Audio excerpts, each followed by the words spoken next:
Hello everyone, welcome to my YouTube channel. आज हम लोग कुछ वर्ड्स पे ध्यान देंगे। ठीक है, वर्ड्स मैंने बोर्ड पे लिख रखे हैं। आप एक एक करके सारे वर्ड्स को देखेंगे, मैं इनको समझाता हुआ चलो।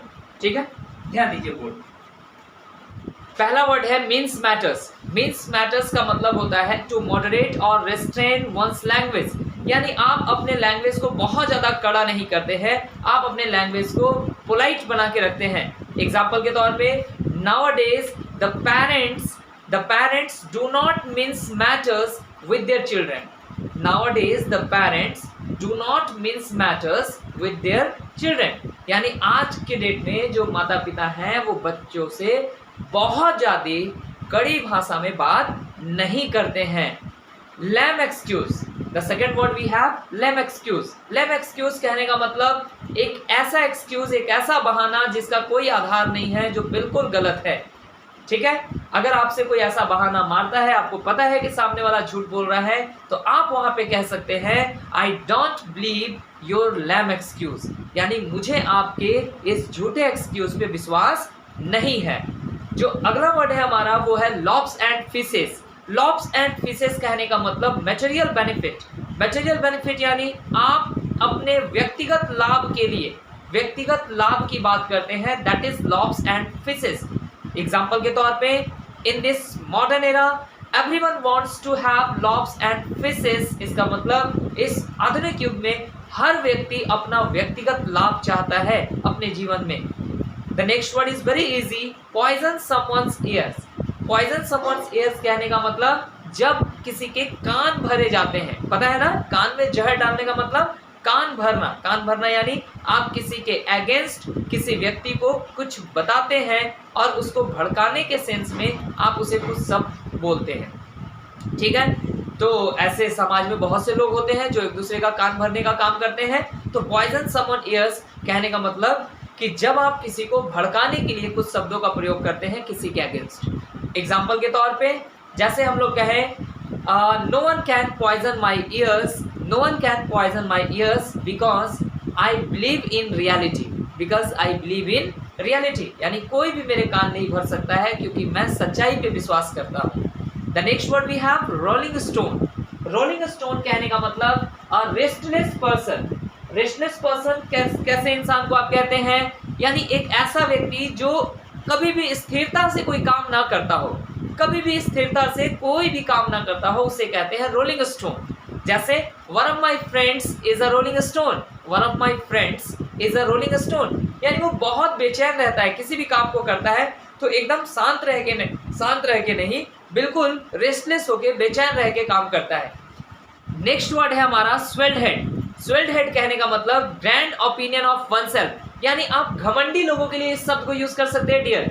अगर कोई व्यक्ति बहुत ज्यादा घमंडी है, घमंडी मतलब वो अपने आप को ही वैल्यू देता है और दुनिया में किसी को वैल्यू नहीं देता है और वो सबको अपने से कम समझता है, तो एक घमंडी इंसान क्या कहलाता है? Swelled head. घमंडी इंसान क्या कहलाता है? Swelled head.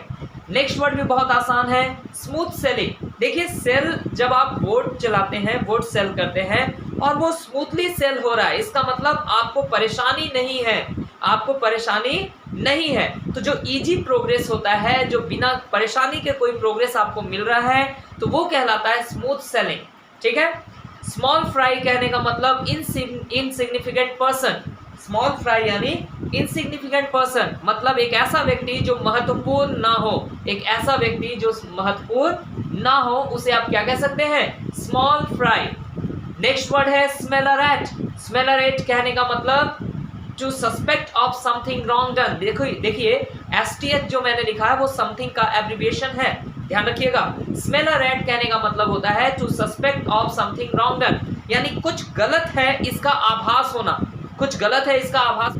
आपको याद होगा इन CID Pradyuman always smells a rat. Pradyuman always smells a rat, यानी वो हमेशा कुछ तो गड़बड़ है वाला डायलॉग है ना, यानी to suspect of something wrong, यानी ये उनको आभास रहता था कि कुछ गलत है यहाँ पे। तो स्मेल अ रैट कहने का मतलब कुछ संदेह करना कि कुछ गलत है यहाँ। नेक्स्ट है fit to hold a candle to. Fit to hold a candle to कहने का मतलब आप बराबरी के हैं, इक्वल हैं। ठीक है, जैसे मान लीजिए आपके क्लास में कोई हमेशा फर्स्ट आता है और आप आप सोचते हैं that you are fit to hold a candle to him, यानी आप उसके बराबरी के हैं, आप उसकी क्वालिटी के हैं। नेक्स्ट है drop in the ocean. Drop in the ocean कहने का मतलब, एक समझिए आप एक बड़ी सी थाली लिए हुए हैं और उसमें कोई एक चम्मच खीर दे देता है, तो ये कहलाता है ड्रॉप इन द ओशियन। मतलब हम चाहते तो बहुत ज़्यादा थे लेकिन मिला कितना, बहुत लेस अमाउंट। तो एकदम लेस अमाउंट जो होता है, नामात्र अमाउंट जो होता है, उसे हम लोग ड्रॉप इन द ओशियन कहते हैं। In Hindi it is known as ऊंट के मुंह में जीरा, ऐसा सुना होगा आपने, ठीक है, बहुत ही थोड़ा सा अमाउंट। अगला है बैड एग। बैड एग कहने का मतलब अ वर्थलेस पर्सन, एक ऐसा पर्सन जो बिल्कुल महत्वहीन है, वो बैड एग है। आप समझ सकते हैं ना, एग अगर बैड है तो अब उसका कोई यूज नहीं है, मतलब महत्वहीन पर्सन के लिए आप बैड एग का यूज कर सकते हैं। The next word is Scylla and Charybdis. देखिए बिटवीन स्किला एंड कैरिब्डिस कहने का मतलब जब कोई व्यक्ति दो खतरनाक चीजों के बीच हो, मतलब दो खतरों के बीच हो, ठीक है। जैसे अभी के सिचुएशन में ज़्यादातर लोग जो है वो बिटवीन स्किला एंड कैरिब्डिस हैं, मतलब वो घर से बाहर जाना उनका बहुत ज़रूरी है लेकिन जाने से भी उनको प्रॉब्लम है। घर से बाहर जाना भी ज़रूरी है और बाहर जाने से ऐसे सिचुएशन में प्रॉब्लम भी है, तो वो बिटवीन स्किला एंड कैरिब्डिस कहलाता है, ठीक है, जब आप दो खतरों के बीच में होते हैं। जो नेक्स्ट वर्ड है वो है be in good books of, मतलब आपको किसी का फेवर मिलना। जैसे an intelligent student is always in good books of his teacher, यानी टीचर का फेवर हमेशा इंटेलिजेंट स्टूडेंट को मिलता है। Next be in bad books of. Be in bad books of कहने का मतलब फेवर नहीं मिलना। जैसे those who misbehave with their teacher, those who misbehave with their teacher they are in bad books of their teacher. आप ऐसा कह सकते हैं कि जो अपने टीचर के साथ मिसबिहेव करता है वो अपने टीचर के फेवर को नहीं पा सकता है, ठीक है। तो बैड बुक्स में होना यानी फेवर नहीं पाना और गुड बुक्स में होना यानी फेवर पाना, ठीक है।